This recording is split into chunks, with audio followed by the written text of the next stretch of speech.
Lundi 2 janvier 2025, Mbote Nabino, fidèles téléspectateurs et affection croisée, fidèles téléspectateurs et HV, Bino Baye Bozui, Libakou ya Kolanda Biso, Lisusu Mokolo Lelo, après un bon moment, Tozala quitté, suite à la panne technique, Tozwaki, na niveau ya chaîne, mais grâce à promoteur, il y a chaîne, et puis grâce à intelligence, en tout cas, il y a technicien à Biso, voilà, nous sommes de retour devant vos postes téléviseurs, fidèles téléspectateurs, je dirais comme ça, bonne chance en tout cas.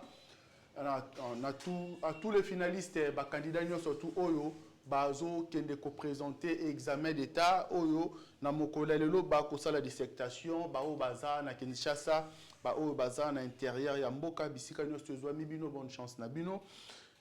Na Combo, il y a HV Télévision et puis il y a émission Vection Croisée. Voilà, Matata Pogno, l'ancien Premier ministre, condamné à 10 ans de servitude pénale, travaux forcés. Depuis sa condamnation, de Matata Pogno s'est reporté disparu. Selon dire, il y a un avocat, membre parti, depuis que le député national a été condamné, 10 ans de prison, il est porté disparu. Famille n'est pas parti ne ba konuka ba yeba isika azali est-ce que Matata Pogno aza akimi soki akimi abimaki na mboka ndenge nini mituna to komituna soki aza na mboka alors aza wapi voilà et puis tokolobela bongo 3 ans ya na tokolobela te maintenant ko annoncer bino ke mokolo ya lobby moleki le 1er juin parti ACP et Gentili Ngobila, le sénateur Gentili Ngobila célébra qui bongo 3 ans d'existence depuis création nango en tout cas et salama ki bongo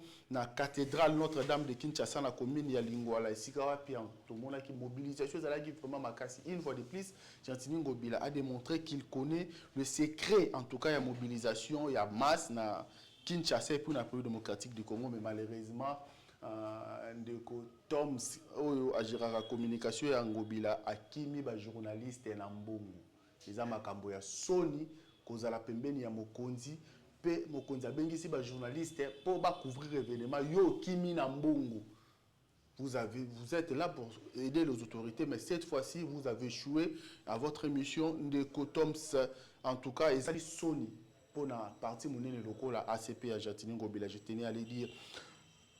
Réquisitoire, il y a Ndeko PGR de la République. Après procès, il y a forage. Ndeko Nicolas Kazadi, Azalaki Bongo déclaré innocent, Balava qui est. Na procès wana, et c'est quand Ndeko Mususu, bazwaki ba condamnation kasi. Nicolas Kazadi, balobaki ayiba mosolo ya mboka te. Azapata na différence zwaki te, ba kita qui est. Mais tout le monde réquisitoire rayé cette fois-ci, balobi pour propagation de faux bruits. Après, émission Bomoni Basala qui n'a mboka notre concert Dada Paulette Kimutu. Deuxième réquisitoire, Ndeto Rolobela, Constant Moutamba, alors qu'il était prometteur depuis sa prise de fonction comme ministre d'État, ministre de la Justice et garde des Sceaux. Je ne sais pas qu'est-ce qui arrive à Constant Moutamba. Est-ce que c'est une descente aux enfers? Je ne sais pas. On va essayer de voir qu'est-ce qui arrive à Constant Moutamba. Et puis la présence de Joseph Kabila à Goma. Est-ce une mission de bon office ou une menace de grande envergure contre la République démocratique du Congo? Si j'ai un ami Balende Tokolobela Mokola Lelo, fidèle téléspectateurs, il y a HV Affection Croisée Procès. Nous avons invité pour vous, Maître Cédric Ntumba. Il est avocat et doctorat en droit, avocat à Barreau à Kinshasa. Matete, c'était habitué de notre plateau. Avec lui, on va essayer de parler la République et parler de la politique. L'actualité politique en politique du Congo. Ndeko Cédric Ntumba, maître, bonjour et boy malam une fois de plus na plateau. Bonjour, merci beaucoup Ndeko Ange pour l'invitation nayo, sauf que biso avocat tous les canadiens verso comme avocat parce qu'ils ont interdit. Non, je tenais à le préciser. Ici, je vous ai appelé, nous vous avons invité comme analyste politique. Merci beaucoup. Voilà, la casquette wana.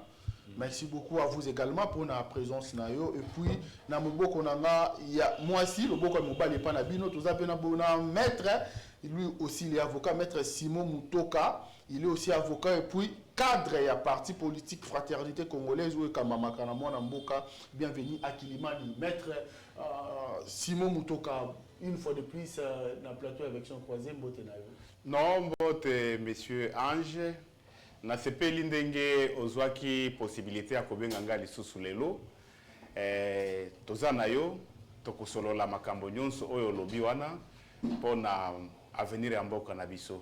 Merci beaucoup Nayo également parce que vous répondre aussi favorablement à l'invitation à Bissau. Et puis Tozana Ndeko Georges Kissadi, il est membre de l'ACP parti cher Argentine Ngomila Baeba. Célébra qui bongo 3 ans d'existence na bango Ndeko Georges Mbote Nayo une fois de plus yopé na plateau na Bissau et avec son croisé. Merci Ndeko Ange Mbote Mingi na bandeko Tozana bango na plateau. Mbote Mingi lisusu na bana ACP. Naki obalso susu makanisi na ngai pa autorité morale na nga Gentili Mbaka Ngobila na tata ekolo na bana nyonso ya ACP Ngobila forever tozo continuer ka kosala poto sunga mboka ke liboso. Merci beaucoup. Toko continuer ko sala poto sunga mboka ke liboso. Comme je l'ai annoncé na ba sujet na nga maître Cédric Toro Bandana yo mikoleleki to monaki ndeko Constant Moutamba qui est ministre de la Justice et garde des Sceaux Mineta. Il y a la République démocratique du Congo, Oyo, Wapi Bakotissé là qui est réquisitoire, pas PGR firmé en Vendée, concernant soupçon et détournement au pesé le colon à la montagne à 39 millions de dollars. Mais alors que réquisitoire Wana et Zalaki, Bongo voté au niveau de l'Assemblée nationale a permis qui ouverture et un dossier contre Wana Mboka Constant Moutamba. Deuxième réquisitoire, alors que procès à premier réquisitoire dans le bandité. Est-ce possible en justice? Un ministre de la justice qui est mis en justice par la justice de son propre pays, alors que procès dans le bandité qui est le PG, a chargé les sous cette fois-ci pour diffamation et insubordination. C'est possible, alors que tout la procès et banda. Comme à Québec, s'est présenté par PGR, le PGR vient encore charger moi Namboka à Constant Moutamba. C'est possible sur le plan juridique. Bon, Ndeko Ange, il est peut-être difficile de dire que c'est possible parce que droit et arts mathématiques T. Donc voilà, 1 plus 1 égale 1. Égalité à droit et arts différents. En fait, c'est possible d'abord. Il y a le baquet PG à Koki ko chargé en multiples infractions où il y a Monique et au Sali. Mais seulement, le problème c'est que tout le monde PG sans que réquisitoire naïe ou ya salaki ils a instruit na fond mettre tout le monde ils a instruit na fond à sali réquisitoire mususu. Mais en même temps il y a un élément oyo avant que PG ça la réquisitoire naïe même pour le détournement même pour la mususu ils a une moi de guerre entre PG na Yemokope Constant Moutamba ainsi que Premier ministre. Parce qu'il faut avouer que na bandelia musala naye zolo ya Constant Moutamba bandaki koyoka solo ya détournement bipa ibiso. Abana ipe ko pointer batu misapi ndenge to notamment le PG en question il a été pointé bien entendu. A hauteur aussi la le baki na PG qui a détourné qui non, à justifier 900 000 exactement, mais sans que le dossier ou une justification claire et nette et précise et pésamment, je vais tout le poursuivi dans le dossier de détournement. Mais essayez de collaborer avec les boyés. Dans le cambo étali détournement au bazar pour l'obéir là. Dans droit, au moins droit de la sociologie. Dans droit na biso ya Congo. Est-ce possible que le ministre ou une autorité contractante après ça tout marché ce qui marché on a touché la sûreté en moka marché on est les canaba appel d'offres restreinte appel d'offres publicité marché on fait les cas de gré à gré parce que tu dois comprendre que yo par exemple aux anaposo on a parlé de la nation jusqu'à président Kovanda mais au banda vous en marché n'a pas publier ba plan ba préqualification et maquette non c'est parce que aux autres cas image ya mboka et puis bateau ba va théorie ba sala biso mabe na nzela wana omoni lelo malanga kotaki na mboka c'est vrai que tant à côté ya meko sala moi tentative à coup d'état mais malanga eba été wapi vraiment il faut président exactement donc on comprend que yango wana balingate ko exhiber ba marché wana miso ya bato parfois ministre pas autorité contractante a kondima azwa mutu ya yemoko o ayebi bon ya yemoko pas comme tel mais une société reconnue a fait ces marchés pour ya tonga. Alors moi ma B est que na ba loi marché public na biso tant ministre a sali gré à gré na mutu parce que marché wana ko appelle conclu de gré à gré en raison ya motif nini ya motif que eza ko toucher na mambo tali ba prison lelo oyo soki tobito banda ko sala ma prison na public mokili mombe yeba eza pe possible que plan ya ba évasion pe générale et salama. OK. Yango wana monaka parfois ko le cas de gré à gré ba pessimé ministre tangazo pesa mutu marché o eza de gré à gré il faut pe ayeba na kotala mo muke soki société va pesa marché ça ko remplir ba condition. Ça veut dire qu'il faut la moins expérience au société, mais en même temps, il faut que par exemple, ceux qui sont ça garantie de bonne exécution dans le marché. Parce que vous avez 19 millions pour la prison, le gouvernement a des travaux. Ceux qui ceux qui le pan et Boukani par exemple, aux hommes, étude de faisabilité, salami bien été, non, vous êtes responsable. D'où, ça a garantie de bonne exécution, parce que tonga. L'état de sorte que ça na ba malamu mais problème to na que ministre a une garantie de bonne exécution té a 5 millions so wana té mandima pesa marché na société azana moins de 5 égal $5,000 na compte na ye donc ma bezo uta wana mais siko il faut belo moko loi na biso ya marché public ya mboka ezako ériger na ba infraction pénalité le fait pour avoir par exemple violé ba prescrit formel il y a marché bigéo la tsanini ce qui lui lobby par exemple que yo faut pas ça marcher dans montant en expérience ce que pesi marcher dans montant en expérience té par exemple l'on a biso ya marché public et lobby té que ba benga ngo détournement et qualifié ngo détournement té mais seulement et ça ba irrégularité ou ko aboutir na annulation ya marché.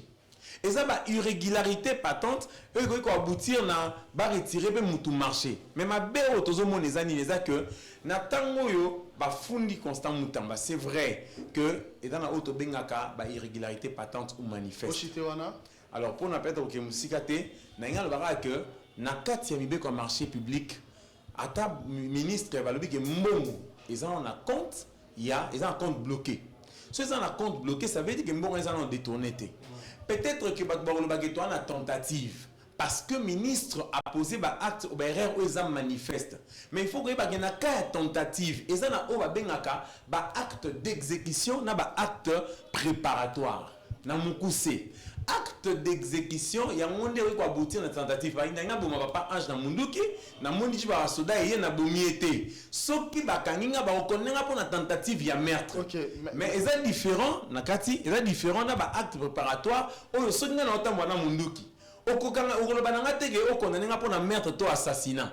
Parce que na violé loi marché public. Na pesi mutu marché alors le capital de Sengela qui était acte na posé acte ça pour préparer détournement mais ça détournement. Merci beaucoup maître Cédric, j'espère que la population qui nous suit comprend aussi ndengeni nioko étalé ba makambo. Maître Simo, vous avez suivi maître Cédric Ntumba, il a dit Constant Mutamba n'a pas détourné selon ses propos. Ce qui va koloba détournement et ça détournement parce que il y a une bonne ibité mbongo ane que ça na compte moko boy. Et ça des tentatives s'il faut dire ça de cette manière mais Constant Mutamba a détourné plus que mbongo ça. Nous sommes des cas parce que après si mbongo na bateau ba pesi garantie mon côté na misala ol ba kokali ko sala vous partagez la vie et les analyses de maître Cédric Ntumba. Maître Cédric Ntumba a lobby effectivement droit d'engue zalaka ndenge ba lobaka droit pour l'anga na lingi na lobaka effectivement bon loi na biso et prévoir te ko lobaka non bon ceux qui ont violé boyeza détournement marché public bon. Mais il faudra que tala air moko eza ba infraction mususu existaka o eza déjà consommé Baebisio, il faut ça la boyer pour na ko sala boyer. Il faut ça la boyer pour na ko sala boyer. Ba pétition traité marché de gré à gré. Si n'est na zolo bandenge wana baebisio, il faut ça la boyer pour na ko sala boyer. Il faut que ça la boyer pour na ko sala boyer. Mais au sali angoté. Ba infraction pe abstention coupable ezalaka. Ezalaka pe. Bon, nakanisi que na niveau oyo sur votre plateau awa monsieur Ange tous a vraiment mal placé koloba détournement ou tentative de détournement parce que jusque-là, l'instruction est vraiment secrète. Ministère public, azana biloko na e etindaki akende kuna na parlement pour na kosenga biloko nyonso o yazo yebawana. Nangai, na maître Cédric Ntumba, yo pe lokola, toyebite vraiment dossier ezali nini. il faut totika donc justice et ça là musala na bango ce qui est conclure na détournement très bien ce qui est conclure na détournement te likambote bakotika ye en tout cas nga nazo senga vraiment batika justice et ça là musala parce que on a lobaka chaque jour congolais nyonso aza pénalement responsable ce qui babengi yo eza koloba te ke osali mbeba eza koloba te ke osali mbeba bakoinstruire ntango basilisi koinstruire bamoni ke osalaki yango te Constant Moutamba après que azalaki saisi que dossier là ezalaki déjà dans l'Assemblée nationale Constant Moutamba va aller faire son meeting devant le locaux il y a ministère il y a justice pour aller s'il faut dire comme ça manquer de respect la première ministre. Est-ce que pour un juriste qui connaît le rouage, les ABC, il y a droit, il pouvait se comporter de la sorte? Bon, nakanisi que liberté d'expression ils ont existé. Liberté d'expression ils ont existé. Constant Moutamba a s'exprimer pour na koloba ko expliquer batu makabondenge ezali. Alors, ce qui a détourné qui siko expression naie, ce qui a détourné qui peut liberté naie.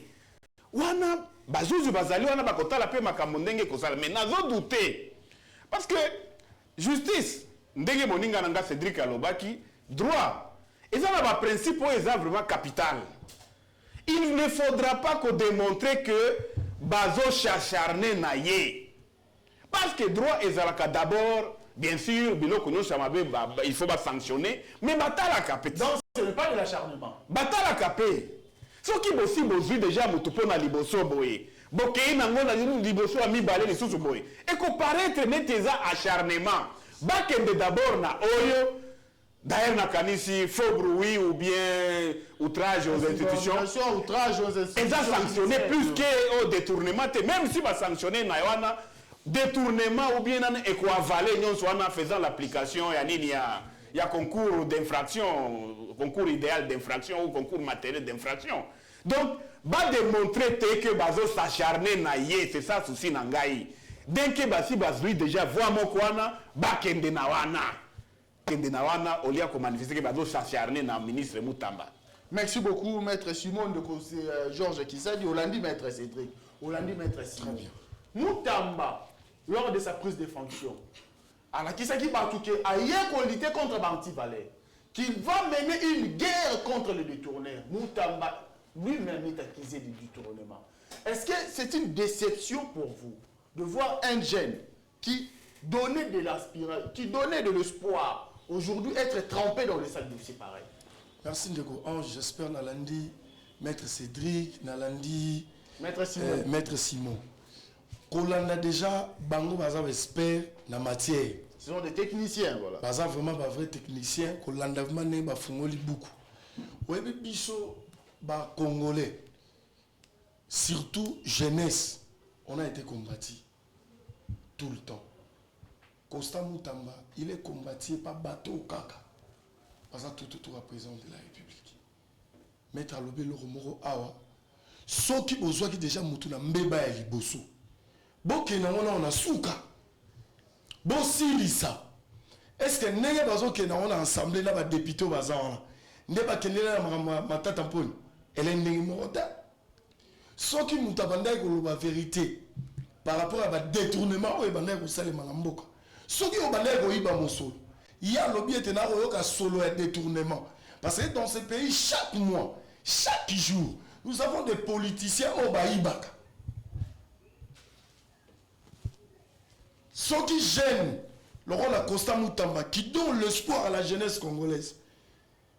Président de la République à lobby, jeunesse au Nero Sungamboka lobby. Constant Moutamba, assis sabat ou même pour ça, sans autant molanzela, faut bomba sac, au bomba téléphone. Et balagi batoumo fallait pas soutenir jeune. Na place ya omema comme un voleur. Constant n'est pas voleur. Là, c'est vous qui le dites, c'est pas la justice. La justice, ce n'est pas à vous de déclarer. Mais bisolo tozoloba, asa innocent, ayi biloni, potolo bateka innocent. Nanu akero kanga ina mala mbongo. Tomona batu bakatsa Brazzaville, na ba 1 million. Bazonga na mboko. On doit être clair à d'autres choses, mon ami Ange. Toyani ba magistrat mususu. oyo mutaini téléphone mais pour pas bimisaye na boloko on se il y a 1500 $. Pour na kaka encadrer ba magistrat, réencadrer ba magistrat. Pour na kaka loba que solo ya mbongo. Moutamba c'est victime, il y a rigueur vis-à-vis, il est d'abord victime. Politique, il y a traque contre mon ami Ange, il est d'abord victime. Il y a au service président de la République dans la loyauté. Moutamba est un opposant qui devient le président de la République. Yoke l'on a joué Bissayo. Moutamba c'est un opposant, je voulais vous rappeler. Yoke l'on a appelé la liaison de son élo au moko. Quand on opposant et l'obité que soit aux ministre de la gouvernement au service président de la République de la loyauté, au service national de la loyauté. Être opposant, c'est pas dire que non, aux Munguna est peuple, tout Munguna est président de la République. Les lois n'est pas politiciens, pas comme ici en gros, sont aux opposants, sont aux les canards pour la Tshisekedi n'a Pascal, on devait te tabasser comme un petit chien dans la rue. Batika, moi na mobali oyo. Asala musala. Bakende na makambo ba monaki. Moko mibale misatu. Bango bato ya kuro baro bengaga mwana mobali oyo. O baro kenara na ensemble. Ba mona ba ministre oyo baro soa mbongo à l'état, baro détournaka te. Ministre et habitant, il n'a même pas un projet. Ba benga bango te ba longola bango ba militaire na bango. Ba mona ba député te.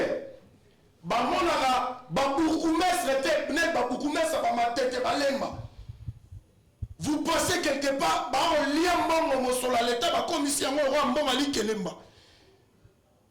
gouverneur ne travaille pas bien.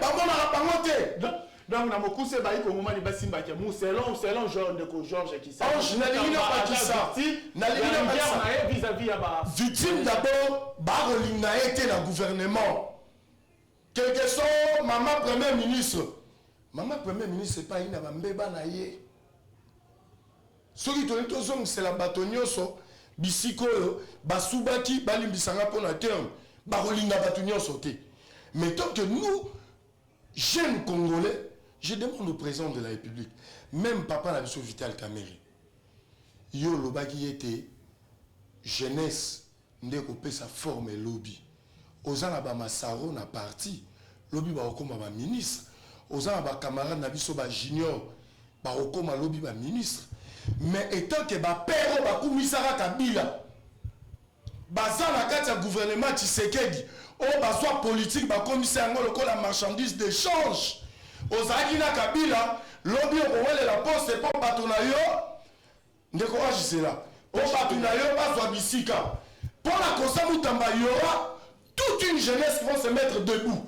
Il y a un gars qui on a dit que va piller d'abord bandaku ya batuna babuka vugoma. Mais aba tu luko pour piller ngote. S'il vous plaît, vous. On habite pas Goma. Il y a ce qui se passe là-bas. Bandeko kuna ya wana otozoloba. Bolinga président de la République na mutema moko bo servir Congo o na mutema moko. Moi na mopali oyo biso to lobela ye parce que balingi était batata wana mikolo. Merci beaucoup de gauche. Balingi moi na mopali oyo te moi je ne sais pas pourquoi est-ce que bakolinga était, je sais qu'il y a mais bango bazalaka bongo ndeko orange membre ya gouvernement bazalaka bongo batata wana mutema la loi. On laisse la loi faire son travail.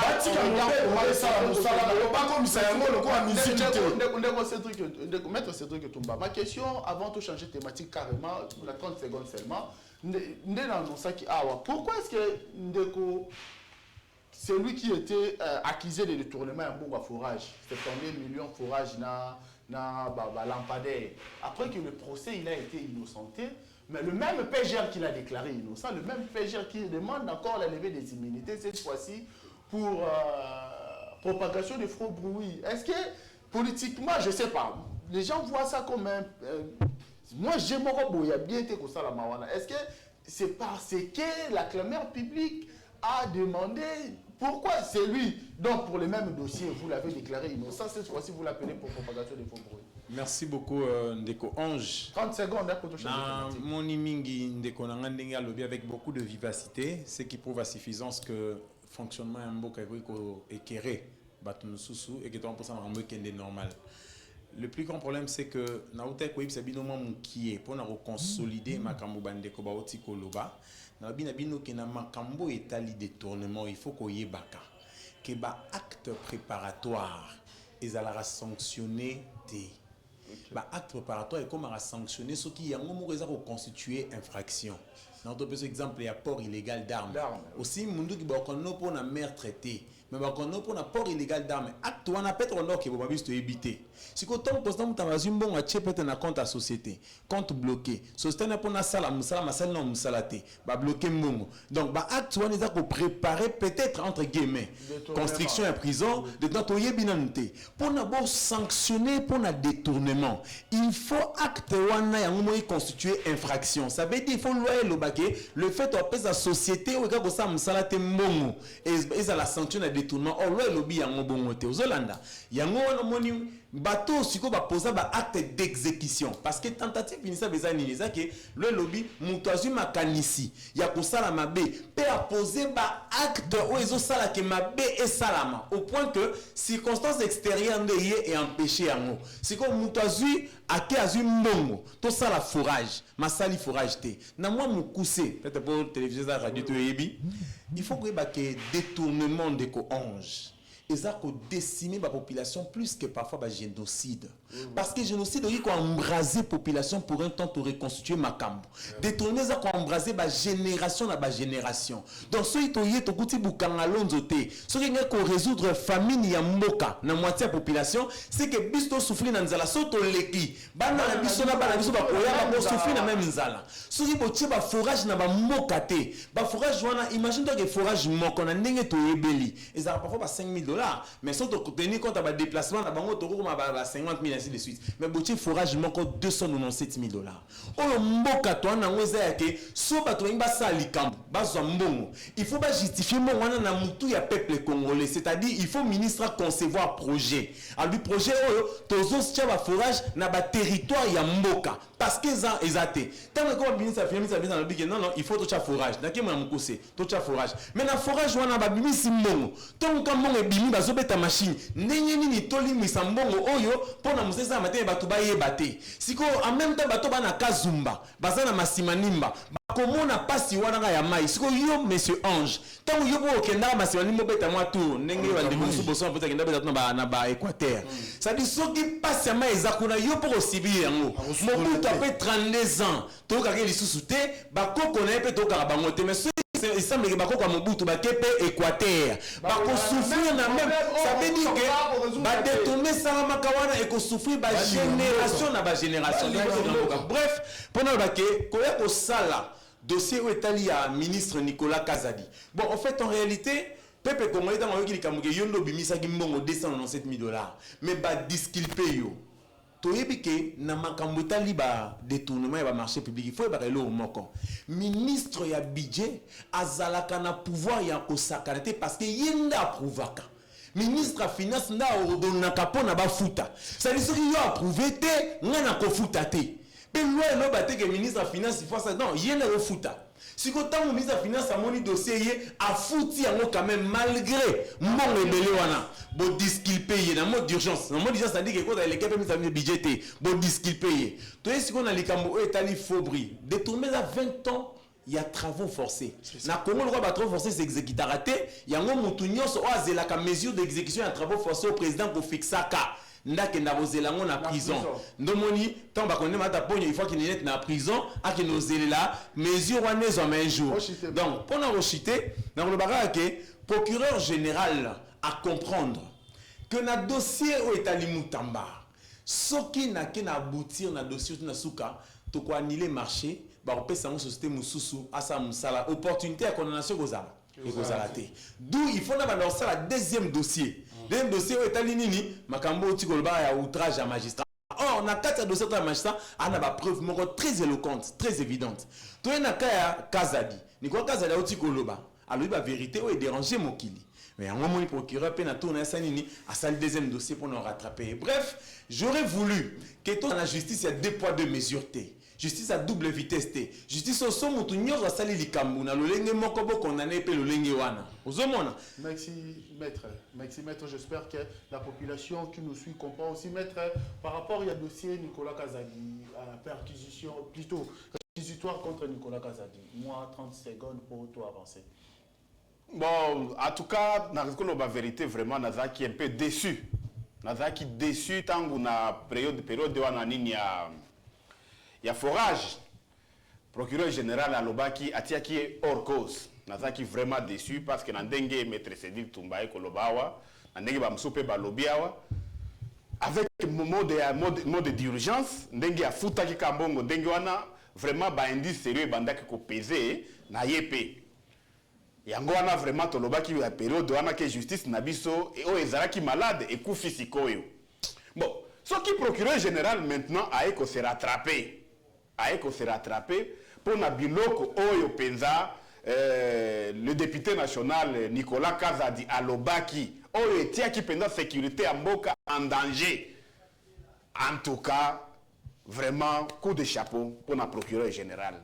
Il faut vraiment biloko wana ekende tina suka toyeba nini ezali. Mais attention, procureur général akende kofungula boîte à Pandore te. Akende kofungula boîte à Pandore te. Parce que en droit ezaka ka légalité te. Droit eza aussi opportunité. Okofungula dossier moko oyo kotinda sikoyo na yo pe Singama Tembele. Batu nyonso babandi kokita sikoyo wana. Et attention, Nicolas Kazadi Azaba tumususu te oyo bakufaka na makambo na bango za Yesu Masia te. Azaba tumususu te oyo akufaka na makambo na ye na motema. Na lobi te Vital Kamerhe. Na lobi kala Nicolas Kazadi akoza la mutu mususu te oyo akufaka na makambo na ye na motema. Akoza la liboso wana ya ba abandisi koko fungula avalanche nyons to bandi komona procès wana Nicolas Kazadi ekoya suko troubler davantage ordre public. Yango wana nga nazo plaider. Eza ba procès moko oyo ezaka importante ko kende nango.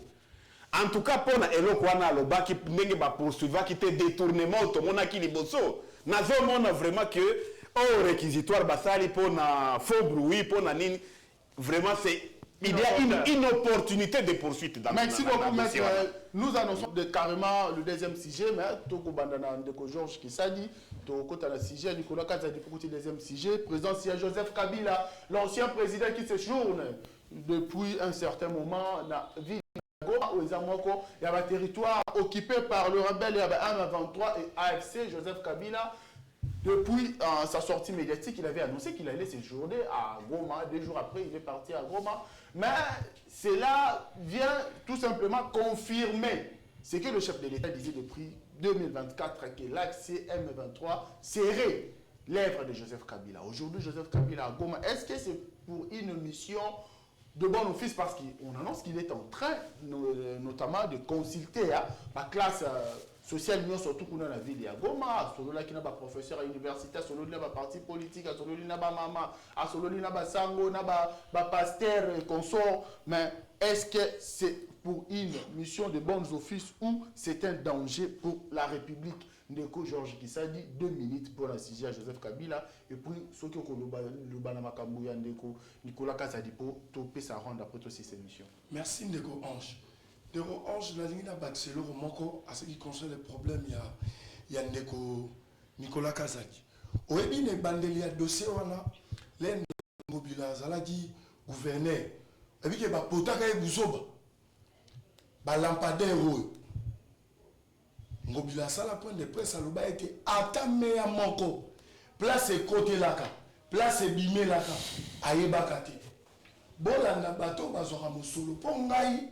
Musulu na tikala ko mona te mboka oyo ba politicien belé balingana mboka oyo te.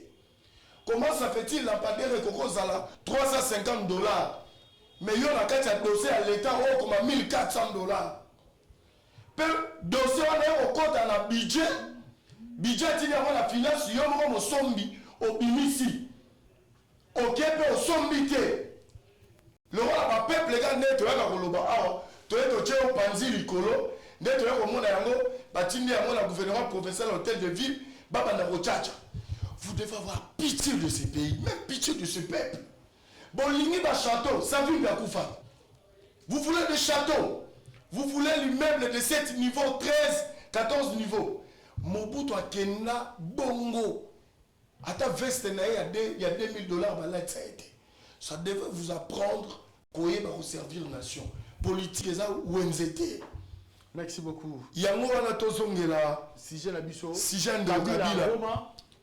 Ndeko Ange. Nazara na dernièrement awa. Na ibisaka yote. Congo oyo epesa bato bomengo. Congo oyo elatisa bato mususu kazaka oyo akangaka te kolata. Bayaka ba chipe peuple congolais. Peuple congolais alingi yo. Apesi yo oyo kutu bapoti na bakoka kopesa te. Oye même kutu na bato na mususu oyo bazala kutu ba Rwandais.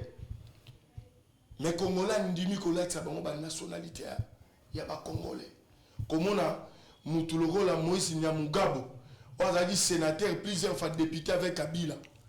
Nassima ya Kabila, un Rwandais tout fait. Ça veut dire qu'il était venu uniquement, à l'a nommé à plusieurs fois, et pas présent Kabila. L'obéa soit bon, mais on a dit que nous faisons même dans Ouganda, même dans Rwanda, ça veut dire que le peuple congolais sur l'obéa est l'autre côté. Mais c'est Kabila, on est fatigué, nous le peuple. Mais il est en train de consulter pour ceux qui s'acquittent. Aya consulter, on a dit ça. Aya awa. Batika ko trahir liwa ya Lumumba, liwa même ya tata na ye. Bato baboma batata na ye, ne bato ya sana bango. Soka zalaki congolais ya ndenga biso to lobela boye. Moi, je suis en mutema. Pas si ma maman va violer, bana ba misusu ba lie ba mapa ba nyama zamba. Il peut jamais descendre là-bas. Bato wana babomela etata. Bato wana babobi ba maman et ba peuple a dirigé pendant 18 ans. Quelle est l'harmonie de tous ces 18 ans qu'il a dirigé ce pays?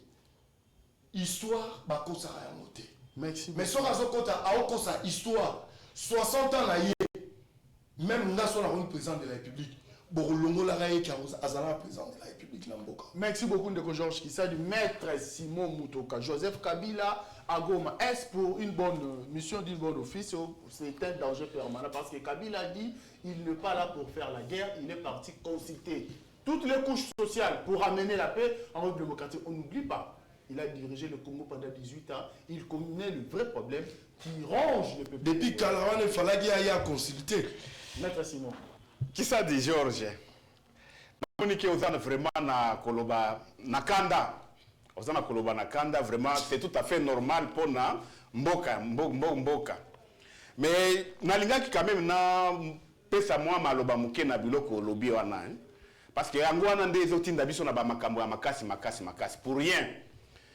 Bon ko qualifier ba congolais mususu ke baza ba congolais te. Moïse Nyarugabo aza congolais. Il faut que na kabiso batuto uti kuna na est. Kozala na mulai, kozala nini. Eza vraiment problème était aza congolais. Territoire na bango, eza territoire proche na abiso. Biso toza na territoire ya Mwenga, bango baza na territoire ya Fizi dans les plateaux de Minembwe. Donc baza ba congolais netika batu mususu. Et puis oyo akokoma Joseph Kabila wana na nini na Goma. Nga nazomona ndenge batu bazo s'acharner pour nango te. Biso nde topesaka vraiment donc importance na ba événement.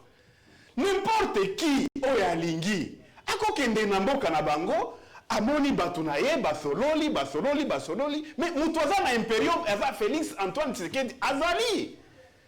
Nakanisi que totika kakopesa vraiment importance ya makambo makasi.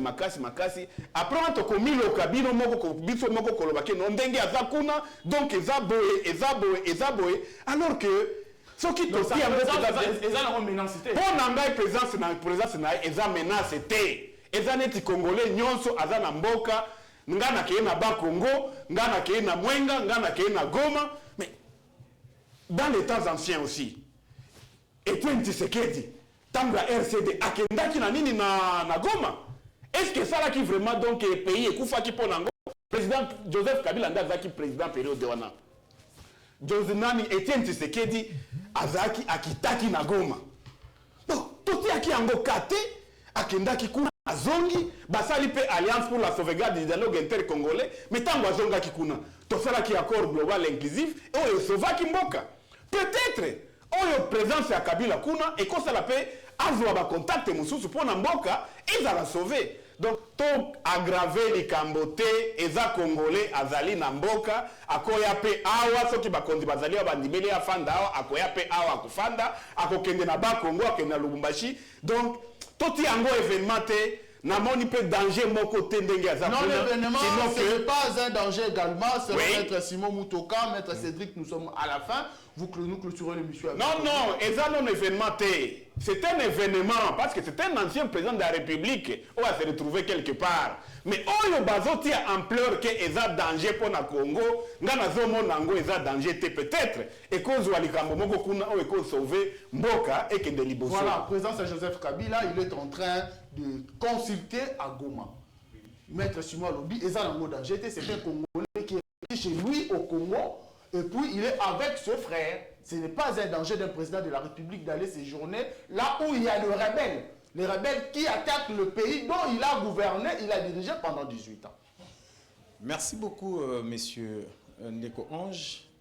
Et avocat na juge, batalaka mingi kaka ba acte mutoro opposé te, batalaka ba geste, batalaka pe maloba na ye.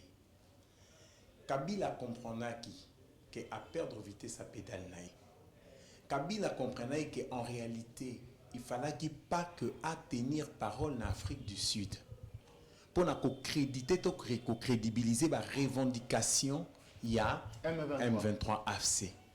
Parce qu'en réalité, il y a un peuple qui confusion, même si il y a confusion, ce qui Kabila salaka discours à sali lelo comme élément ils ont déclenché kakake allons dans la zone à silence. Yango moni Kabila tango lobby déjà en Afrique du Sud. Atali eloko boti remou na kati peuple congolais ayo recadrer batir na na discours à sali. Mais premier zaboui, muto azoloba ka okende biasi sa guerre. Tocha mamnyo son acheté eza mutu oyo azalaki de accrédita ki thèse ya ba revendication ya bananga na AFC. Siko question ko kende azo kende kuna il faut ya komona bato o bazobo ya thèse wana to il faut ya komona bato oyo baza oyo aza encourager thèse na bango. C'est cela le problème.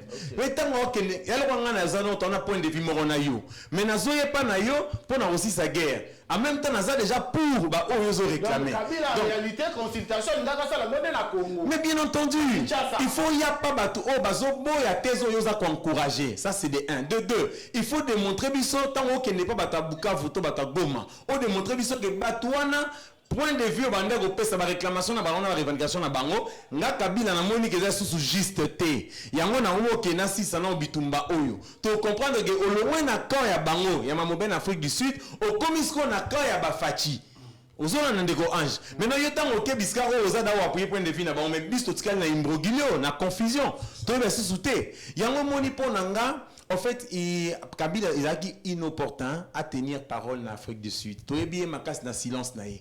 Tshisekedi, président de la banda banda koloba que Kabila a alimenté guerre à est. À ce qu'on fournit preuve à ta moroté. Ba déclaration verbale ne s'accompagne jamais na preuve moko. Mais ce qu'on prend c'est que na silence on appelle Kabila biso pe to ande ko condamner Kabila te. Mais tant que Kabila a accrédité thèse na bango, ba revendication na bango. Ne peut pas le dire Kabila a démontré quand on va se retrouver. Merci beaucoup. J'espère que la population qui nous ont suivis va comprendre et analyser. Merci à vous, maître Cédric Tumbako, na Babel analyse. Également, maître Simon Mutoka, vous avez éclairé les lanternes de l'opinion. Sir Georges Kissadi, merci beaucoup. J'espère que les téléspectateurs et HV, en tout cas, on se retrouve demain. Même chaîne, même heure, nous sommes pratiquement à la fin. D'ailleurs, nous avons dépassé quelques minutes. Merci beaucoup, une équipe technique a accordé quelques minutes. Merci beaucoup à vous, le maître Brasseur. Vous étiez là-bas en train de m'assister. J'ai vraiment aimé. Nous sommes à la fin. Je vous dis bye.